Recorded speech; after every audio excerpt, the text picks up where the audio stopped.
Hello, my name is Kurt Brown, also known as Saint Rambone. I'm going to speak today on Gulf War syndrome and targeted illness through chemical exposures. The reason I want to talk about Gulf War syndrome is because I have exhibited many of the same symptoms. I'm a veteran of the United States government. I have been forcibly injected since working as a federal bank examiner for the Federal Deposit Insurance Corporation.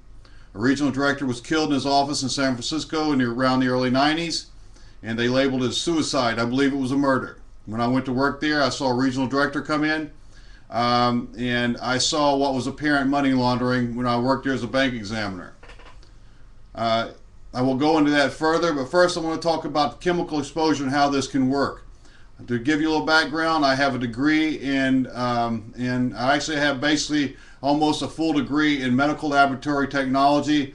I've studied quantitative analysis. I'm very familiar with the immune system and how it works in biotechnology.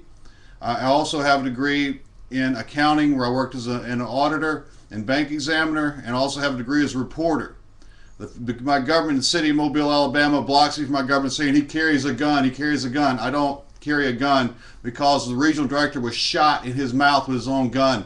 We have a regime of power that can knock you unconscious and kill you. Now, this is what I'm going to talk about today, is the chemistry aspect of this. When you're injected with a chemical, or any chemicals, the government also has your blood, because they draw blood. They have unique genetic markers on you. Say, for instance, this is your genetic marker. This is kind of a simplistic view, but this is all your genetic marker here, your blood and everything. Now, if the government wants to get you, if they feel that you could be a problem to them, what they can do is they can hook, say, another chemical on you. Say this is a latent chemical. Now, this is your normal genetic structure. They put another chemical in you. Now, say that they let you go about your life with no problems. Then at some point, you create problems, or somebody wants to take over a large group. Now, say they have a whole bunch of veterans they've done this with. They all had their unique genetic makeup. They've all had this other chemical added to them. This could also be to the regular population of children. Children's genetics to be manipulated. This is very scary stuff to me. But I've been made sick, and I'll tell you why. Now, if you have all this, you have your regular genetic marker, they've injected this chemical, so latent chemical just sitting there, it's not doing anything.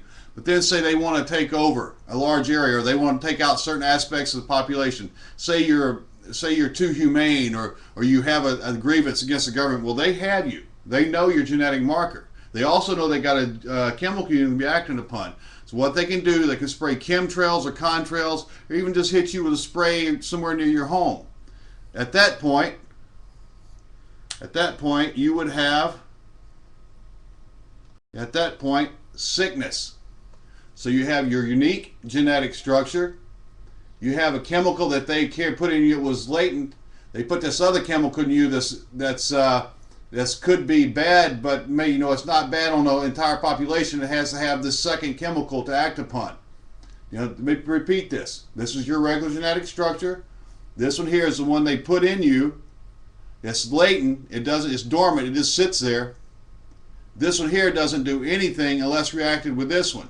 And what they can do is spray this.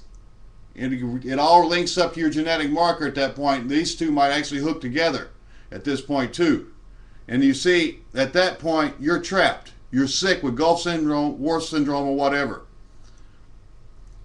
That's basic chemistry. Now, the federal government has been harassing me horrendously lately. Ever since I went to work as a bank examiner for the federal government.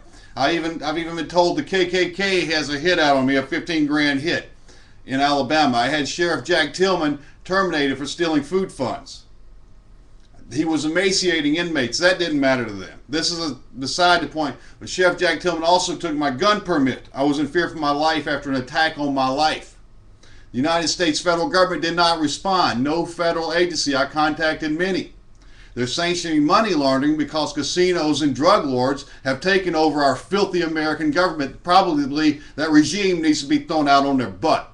I'd like to see a collection, and I'm working on this, I'd like to see a collection of veterans and Americans who want a good prosperous nation without attacking the other people of the world. We have people who want to conquer the world.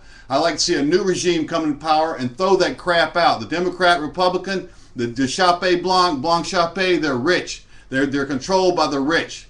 They're controlled internationally. We don't have nothing. We have nothing. If you'll see in my video, I tried to go into my government meeting as a reporter, but they won't allow me. They won't allow me to go to the lobby as required by law because I have a degree, and I scare them because I have a mind and I speak and I'm highly educated. Now, I'm not going to say all the people in government are bad, but we have factions that are like fascist pigs. They're fascist war criminal pigs. The crimes they're committing are Nuremberg-style crimes, and they were executing people back around the 40s for this type thing. Now, there's a Chapter 36 law in Arizona, New Mexico, and Nevada, where they're now allowing injections on innocent people. All it takes is approval of people up top. Now, as a bank examiner, I saw where there was money laundering and murder, and I think there's high-tech war crimes being committed in our federal government. Now, should that federal government fall, we'd go into chaos. What goes up must come down, and we can rebuild it again if that should happen. I might not be alive. Many of us might not be alive. But the government said, well, why? I asked the government, why can't I go to my government meeting? One time he said, oh, you make too much noise. I make too much noise? I didn't make noise at all. All I did was report an attack on my life in front of the Mobile, Alabama City Council because the federal government did not respond. Then, another time they say, well, you have a gun. You brought a gun to a government meeting. That is not true. An attack was made on my life in February of 2001 after reporting money laundering and murder at the FDIC in San Francisco and in Roseville, where their office is, or just right by Sacramento. They said I brought a gun. That's a lie. I had a gun permit, and I carried a gun because I was in fear for my life. For 2 weeks, I never got any response from the federal government. So I said, I'll go down to the city council meeting in front of a government camera and do it. I was scared to death. I had hardly slept. So I pack up all my gear, my camera, and all my reporter gear, and stupid me, I left my gun in my pocket, but I had my gun permit. I went walking up to the government thing. I have nothing to hide. I'm not telling you any lies. Do not tell me secrets, and I won't tell you any lies. I'm not telling you any lies here. I walked up, I had the gun in my pocket. I forgot it was there. I was scared for my life. The lady felt it, and I said, oh my God, I left my gun in my pocket. So I took it back to my truck, set it down in the truck, and came back and went into the meeting. Now, once I went into the meeting, they let me in. They let me in. I went in the meeting, I reported the attack on my life. I was scared. I was speaking very quickly. I do that when I get nervous. So I reported it. The next time, this idiot follows me out. He's like a little American Nazi pie. He asks, what's your name? I'd already given my name at the meeting. But he follows me out. And then the next time I try to come back, when I was going to report Sheriff Jack Tillman's thievery of inmate food funds, Sheriff Jack Tillman stops me with 20 cops out there, 12 cops, so you can't come. That's when I knew Sheriff Jack Tillman had stole the inmate food funds. Now, this brings up another point. I'm going to be quick here. If you'll notice in my first video, there's a cop named Jack Bishop. He calls himself a cop. He's FBI or federal. He tries to come into my home. You do not allow those fuckers into your home. You do not even have to answer the door. But I believe they had some kind of machine because I became very ill. I had a bad headache, and my dog became ill. I've been harassed. I just got back from Huntsville, Alabama. I went up there to do some shopping with a friend. I was harassed in the store there. The federal government, I think, has me targeted. I just got back into my home, and my dog has the same illness he did the same day that Jack Bishop came to my home. I'm going to show you this. This is kind of funny, but it's sad. And I think it's causing cerebral changes in the head where they're probably looking inside the house. Look at this. Take a look at Bobo's dick. Hey, Jack, look at his penis. That ain't natural, my friend. That ain't no hard-on. My dog is sick. He's like my parrot. If you federal bastards are looking in my house, I want you to jump up my ass. Because we don't like you doing that. We Americans are being tortured.